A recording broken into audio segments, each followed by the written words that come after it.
نحمده ونصلي على رسوله الكريم اما بعد فاعوذ بالله من الشيطان الرجيم بسم الله الرحمن الرحيم رب اشرح لي صدري ويسر لي امري واحلل عقدة من لساني يفقهوا قولي. نیا سال محرم سے شروع ہوتا ہے اور محرم کا لفظی معنی کیا ہے؟ حرمت والا، حرام کیا گیا. نیا سال ہمیں کس چیز کی یاد دلاتا ہے؟ امن کی، پیس کی، کہ اس میں مسلمانوں کا جان، مال، آبرو ایک دوسرے پر حرام ہے.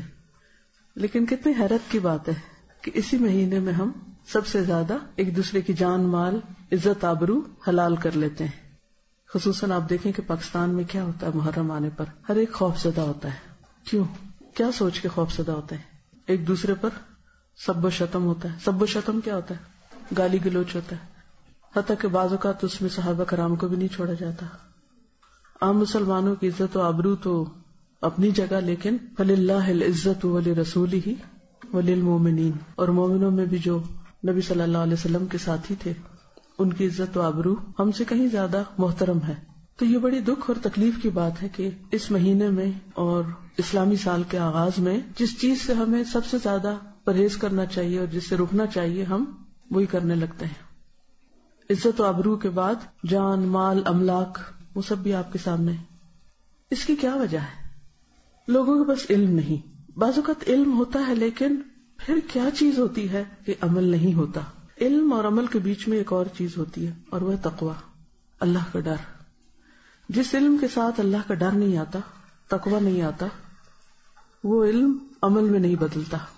اسی لیے آپ دیکھیں کہ قرآن مجید کے شروع میں شرط لگا دی گئی. کیا؟ ذالک الکتاب لا ریب فیہ ھدی للمتقین. یہ کتاب متقین کو ہدایت دے گی، یعنی جس کے دل میں اللہ کا ڈر ہوگا اس کو ہدایت ملے گی اس کتاب سے. اور ہدایت کا معنی آپ کو معلوم ہے نا، کسی کو راہ دکھانا اور اس پر چلانا اور منزل تک پہنچانا. کتاب کھولنے سے راہ تو نظر آتی ہے لیکن اس پہ چلنا اور پھر منزل تک پہنچنا یہ صرف اس وقت ہوتا ہے جب انسان کے اندر کیا آتا ہے؟ تقویٰ، اللہ کا ڈر. اللہ کا ڈر ایسی چیز ہے کہ انسان چاہے سب لوگوں کے بیچ میں ہو، چاہے وہ تنہا ہو، دن میں ہو یا رات میں ہو، اندھیرے میں ہو یا روشنی میں ہو، کہیں بھی ہو، وہ حرام سے بچتا ہے، وہ غلط چیزوں سے بچتا ہے، وہ اللہ کی نافرمانی سے بچتا ہے. محرم سے پہلے کیا ہوتا ہے؟ ذوالحج. ذوالحج کس بات کی یاد دہانی کراتا ہے؟ آخرت کی اور قربانی کی. کس کی قربانی؟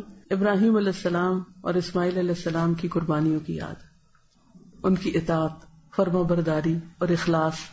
اسی کی وجہ سے اللہ نے ان کو وہ گھر بنانے کی توفیق دی اور پھر لوگوں کو اس کی طرف مائل کیا اور لوگوں کے لیے خیر و بھلائی کا ذریعہ بنا دیا اس کو.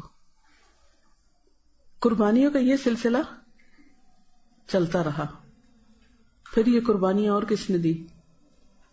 مختلف انبیاء کے علاوہ خاص طور پر نبی صلی اللہ علیہ وسلم نے. نبی صلی اللہ علیہ وسلم نے کون کون سی قربانیاں کی تھی؟ گھر کی کیا کی تھی؟ ہجرت کب ہوئی تھی؟ نبوت کے 13ویں سال. مہینہ کون سا تھا؟ اسلامی کیلنڈر کا آغاز محرم سے کیوں ہوتا ہے؟ اس کی خاص وجہ کیا تھی؟ کیونکہ ہجرت ہوئی تھی. ہجرت سے ہی تو آغاز ہوا تھا اسلامی کیلنڈر کا. لیکن آپ نے دیکھا کہ شیطان نے ہمارا دھیان کس طرف کروا دیا. محرم کا لفظ آتے ہی ہمارا سارا خیال، سوچ اور پورے کا پورا ایک ماحول بدل جاتا ہے. کسی کو ہجرت یاد آتی؟ نہیں آتی نا. محرم کے ساتھ ہجرت کا کوئی کانسیپٹ ہی نہیں رہا. محرم کے ساتھ عزت آبرو کی حفاظت اور عزت آبرو کے خیال رکھنے کی بات ہی نہیں، سوچ ہی نہیں. کیسے شیطان نے بھلوایا ہم کو سب کچھ. اسلام کی اصل روح اور اس کا ایسنس وہ ختم ہو کے رہ گیا اور ہم کچھ اور ہی کرنے چل پڑے جس کا ذکر نہ قرآن میں نہ سنت میں. اور ہم سب اس پہ راضی اور ہم دیکھتے ہیں اپنی آنکھوں سے اور سنتے ہیں اور کوئی بھی نہیں سوچتا کہ ہم سب کیا کر رہے ہیں.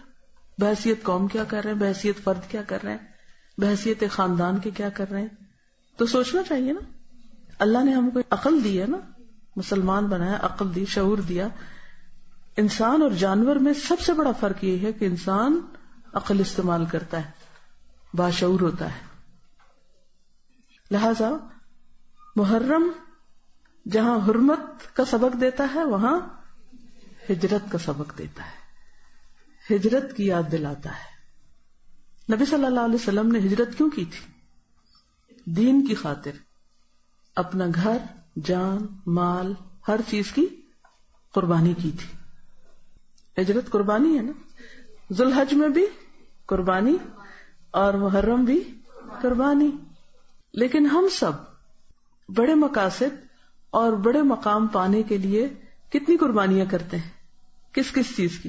ہم حضرت ابراہیم کی قربانیاں پڑھتے ہیں، ہم حضرت اسماعیل کی قربانی پڑھتے ہیں، ہم حضور صلی اللہ علیہ وسلم کی قربانیاں پڑھتے ہیں۔ ذرا ایک لسٹ اپنی قربانی کو بھی بنائیے، آپ نے کیا کیا قربان کیا، کس کس چیز کو قربان کیا؟ ہجرت صرف کسی جگہ کے چھوڑ دینے کا نام نہیں، تو ہجرت صرف ایک جگہ سے دوسری جگہ جانے کا نام نہیں، اور صرف تھوڑا سا وقت یا مال یا جان قربان کرنے کا نام نہیں، بلکہ ہجرت ہر اس چیز کو چھوڑنے کا نام ہے جو اللہ اور بندے کے درمیان دوری پیدا کرے۔ ٹھیک ہے نا؟ اب آپ خود دیکھیے وہ کون سی چیزیں ہیں جو آپ اور آپ کے رب کے بیچ میں، رب کی یاد میں، اس کے ذکر میں رکاوٹ پیدا کرتی ہیں۔ صبح سے آغاز کیجئے، نیند، ہم سے کب پیار ہے، نیند تمہیں پیاری ہے، کس قدر گراں تم پہ صبح کی بیداری ہے۔ تو نیند کو قربان کرنا، نیند کو چھوڑنا، تاکہ ہم وقت کے اندر نماز پڑھ سکیں، اور اس کی ذمہ داری خود لینا، یہ نہیں کہ ہم دوسروں پہ ڈال دیں آپ ہمیں جگا دیں۔ گھروں میں مائیں بیچاری ہلکان ہوتی رہتی ہیں، ایک دفعہ، دو دفعہ، تین دفعہ دروازے ناک ہو رہے ہیں، ہلا رہے ہیں، جگا رہے ہیں۔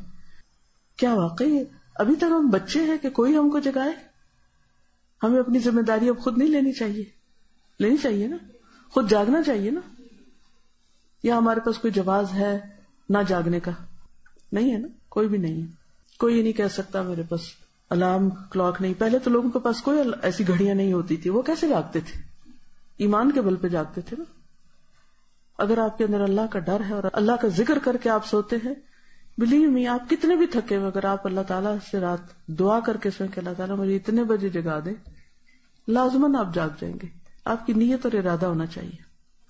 اگر آپ کی صبح کی نماز لیٹ ہوتی ہے یا قضا ہوتی ہے تو اس کا مطلب یہ ہے کہ آپ قربانی کرنا نہیں جانتے، اصل ہجرت نہیں کی ابھی تک آپ نے۔ تو ہمیں یہ دیکھنا ہے کہ کہاں کہاں ہمیں دین پر عمل کرنے میں مشکل پیش آ رہی ہے۔ اچھا، جب ہم مشکل کی بات کرتے ہیں نا، ہم ساری باہر کی مشکلات کا ذکر کرتے ہیں، ماحول ایسا ہے، معاشرہ بڑا خراب ہے، فلاں بڑا خراب ہے، ایسا ہو رہا ہے، ویسا ہو رہا ہے، دنیا بھر کی باتیں، اور جو مشکلات ہمارے اپنے اندر ہیں ان کو ہم بھول جاتے ہیں۔ کچھ ہمارے اپنے اندر رکاوٹیں، کچھ کمپلیکسز ہیں دین پر عمل کرنے سے جو ہم کو روکتے ہیں۔ مثلا کسی شادی کے موقع پر باحیا لباس پہننے سے کیا چیز روکتی ہے ہمیں؟ اندر کا کمپلیکس نا، کیا کہ لوگ کیا کہیں گے، ہم کو یہ اچھا نہیں سمجھے گا، ہم اس کی نظر میں نہیں جچیں گے، یہ ہمیں بیکورڈ سمجھیں گے، وہ برا بھلا کہے گا۔ تو یہ لوگ تو باتیں کرتے رہتے ہیں، لوگوں کی باتیں تو باتیں ہی ہوتی ہیں۔ اصل بات یہ ہے کہ ہم کہاں کھڑے ہیں، ہم نے کیا فیصلہ کیا، ہم نے کیا ڈیسائیڈ کیا ہے۔ آخر کیا وجہ ہوتی ہے کہ کچھ لوگ ایک چیز سنتے ہیں اور اس کے حسن حصے پر عمل کرتے ہیں اور اس میں وہ استقامت اختیار کرتے ہیں، پکے رہتے ہیں، دنیا ادھر کی ادھر ہو جائے وہ کہتے ہیں میں نے تو اپنے رب کو ہی راضی کرنا ہے۔ اور کچھ لوگ ہر ہوا کے جھونکے کے ساتھ ادھر کو گر پڑتے ہیں، سوکھے پتے کی طرح اڑتے رہتے ہیں، کوئی ان کی منزل ٹھکانا نہیں ہوتا۔ تو ہمیں اپنے آپ کو دیکھنا ہے کہ ہم کہاں کھڑے ہیں۔ بعض اوقات ہمیں شیطان دھوکہ دیتا ہے، تم نے تو اب حجاب بھی کر لیا ہے اور تم تو اب نماز بھی 5 وقت پڑھنے لگ گئی ہو، اب تو تم بڑی نیک ہو گئی ہو۔ کسی کا قول ہے کہ بعض لوگ گناہ کر کے جنت میں داخل ہوں گے اور بعض نیکی کر کے جہنم میں۔ بظاہر دیکھنے میں تو بڑی الٹی سی بات لگتی ہے نا۔ عام قاعدہ کیا ہے کہ جو نیکی کرے گا وہ جنت میں جائے گا اور جو برا کرے گا وہ جہنم میں جائے گا۔ لیکن کسی نے کہا کہ نہیں، بعض نیکی کرنے والے جہنم میں جائیں گے اور بدی کرنے والے جنت میں۔ کیسے؟ اس کی وضاحت ابن القیم الجوزیہ نے کی ہے۔ وہ کہتے ہیں کہ بعض انسان ایسے ہوتے ہیں باشعور کہ اگر ان سے کوئی غلط کام ہو جائے، کوئی کوتاہی ہو جائے، کوئی برائی ہو جائے، وہ اتنے پشیمان ہوتے ہیں، اتنے نادم ہوتے ہیں، ان کو بار بار اپنے گناہ کا احساس ہوتا ہے اور وہ توبہ ہی کرتے رہتے ہیں۔ ان کی یہ توبہ ان کو جنت میں لے جاتی ہے، کیونکہ ان اللہ یحب التوابین، اللہ توبہ کرنے والوں سے محبت کرتا ہے۔ اور تواب فعال کے وزن پر کیا ہے؟ بہت زیادہ توبہ کرنے والے، کہ جو روتے ہیں کہ یا اللہ ہم سے غلطی ہو گئی، اور اس کے لیے پہلی شرط کیا کہ انسان مان جائے کہ مجھ سے غلطی ہوئی. اور یہ ماننا ہی بڑا مشکل کام ہے کہ کوئی کہے کہ ہاں مجھ سے غلطی ہوئی. اکثر آپ نے دیکھو کہ لوگ مانتے ہی نہیں، جھوٹ بول جاتے ہیں یا دوسروں پہ ڈال دیتے ہیں یا تعویل کر لیتے ہیں، غلطی نہیں مانتے. تو توبہ کیسے ہوگی اگر غلطی مانی ہی نہیں؟ یہ بھی کمپلیکس ہے نا اندر کا. اگر انسان فیصلہ کر لے کہ ہاں میں کمزور انسان ہوں، میں کون سا فرشتہ ہوں، مجھ سے تو غلطی ہوگی، ہر ایک سے ہوتی ہے، مجھ سے بھی ہوگی. تو لا الہ الا انت سبحانک، پاک تو صرف تو ہے، انی کنت من الظالمین، میں تو ہوئی خطا کار. تو پھر کیا ہوتا ہے؟ ایسا شخص اپنی ندامت کی وجہ سے، شرمندگی کی وجہ سے، غلطیوں پر رونے کی وجہ سے جنت میں پہنچ جاتا ہے. اچھا، اس کے برعکس دوسرا شخص جس کو اللہ کی توفیق سے کوئی نیکی کا موقع ملا، تو پھر اس نے کیا کیا؟ بڑا خوش فہمی میں مبتلا ہو گیا، میں تو اتنا نیک ہوں، حج کر کے آیا ہوں. یہ ان سب نے تو حج نہیں کیا. واہ کیا ہے، کیا شان ہے، میں نے حج کیا، میں نے صدقہ کیا، میں نے یہ کیا، میں نے وہ کیا، اور وہ اس خوش فہمی میں اپنے اندر بھرا رہے کہ میں بڑا نیک ہوں، اب تو میرے سارے گناہ معاف ہو گئے، اب تو کیا فکر کی بات ہے. یا میں نے کوئی بھی، جیسے روزہ، میں تو روزہ رکھتا ہوں، یہ سارے تو روزہ بھی نہیں رکھتے. انسان دوسروں کو حقیر سمجھنے لگے اور اپنے آپ کو بڑا نیک سمجھنے لگے. کسی کو نماز پڑھتا دیکھے تو کہا اس کی کیا نماز ہے، اس کو تو نماز ہی نہیں پڑھنی ہے، تو میں دیکھو کیسے خشوع خضوع سے پڑھتا ہوں. یہ کتنی بڑی مصیبت ہے کہ جب کسی کو نیکی کی توفیق ہو جاتی ہے تو عموماً شیطان کہاں سے آ کے گرتا ہے؟ کہاں سے گرتا ہے؟ خوش فہمی میں مبتلا کر دیتا ہے، تم بڑے نیک ہو گئے ہو. وہ بار بار خیال ڈالتا ہے کہ تم بڑے اچھے ہو، اور باقی سب. اور چلو اگر یہ نہ بھی خیال ڈالے، یہ خیال ڈالنا ضرور شروع کر دیتا ہے کہ باقی سارے بڑے خراب ہیں. لوگوں کو انسان حقیر سمجھنے لگتا ہے، اور یہاں سے تکبر آ جاتا ہے. اور جس کے دل میں رائی کے دانے برابر تکبر ہو، جنت میں نہیں جائے گا.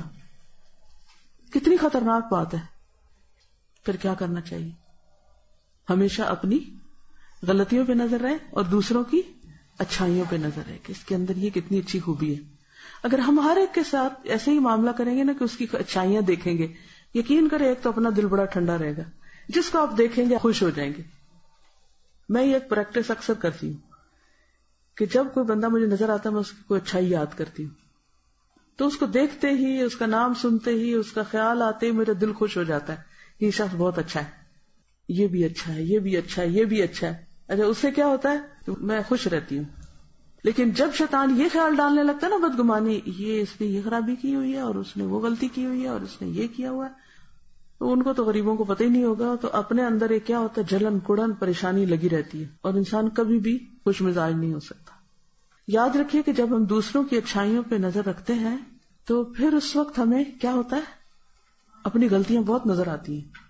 اور جب اپنی غلطیاں نظر آتی ہے تو پھر پشیمانی اور ندامت ہوتی. جب پشیمانی ندامت ہوتی ہے تو استغفار کثرت سے ہوتی، خود ہی ہونے لگتی. بعض اوقات ہم ایک عمل عرصے تک کرتے رہتے ہیں اور پھر بھول جاتے ہیں. اسی لیے جو کامیابی کی 4 خصوصیات بتائی گئی نا، ان میں وتواصوا بالحق وتواصوا بالصبر. ہم سب بھولنے والے، ہم سب کو یاد دہانی چاہیے تھی. کوئی عالم ہو، جاہل ہو، بڑا ہو، چھوٹا ہو، مرد ہو، عورت ہو، جوان ہو، بوڑھا ہو، سب کو یاد دہانی چاہیے. ہر ایک کو چاہیے، مجھے چاہیے، آپ کو چاہیے. تو اس لیے بہت ضروری ہے کہ ہم علم کی مجلسوں کے ساتھ ہر قیمت پہ جڑے رہیں، یا سیکھنے والے بن جائیں یا سکھانے والے بن جائیں. یہ نہیں کہ یہ سال آپ نے قرآن کے ساتھ گزارا ہے اور اس کے بعد آپ سب کچھ بند کر کے سب بھلا دیں، یہ نہ ہو. تو ہم سب کو محرم میں کیا کرنا ہے؟ ہجرت کرنی ہے. ٹھیک ہے؟ کس چیز سے؟ نفس کی پرستش سے نکل کر اللہ کی اطاعت کی طرف ہجرت، جھوٹ سے سچ کی طرف، تکبر سے عاجزی کی طرف، شکوے سے شکر کی طرف، سستی سے چستی کی طرف، مایوسی سے امید کی طرف، غیبت سے نصیحت کی طرف. کسی کے اندر خامی دیکھے تو اس کو نصیحت کر دیں، اس کو بتا دے کہ ایسا نہ کیا کرو. گناہوں سے نیکیوں کی طرف، ناراضگیوں سے درگزر کی طرف، لوگوں کے ڈر سے اللہ کے ڈر کی طرف.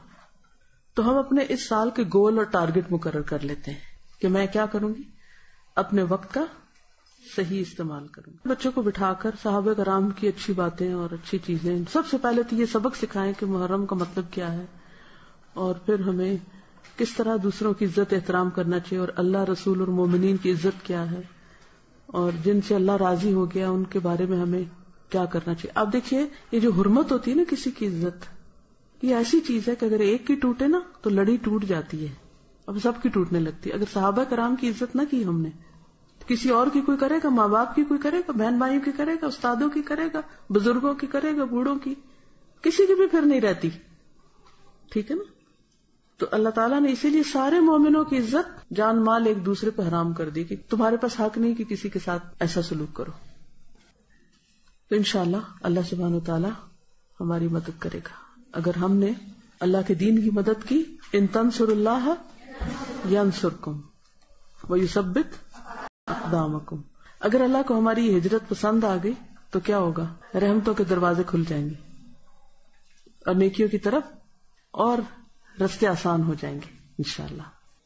اجازت. السلام علیکم ورحمۃ اللہ وبرکاتہ.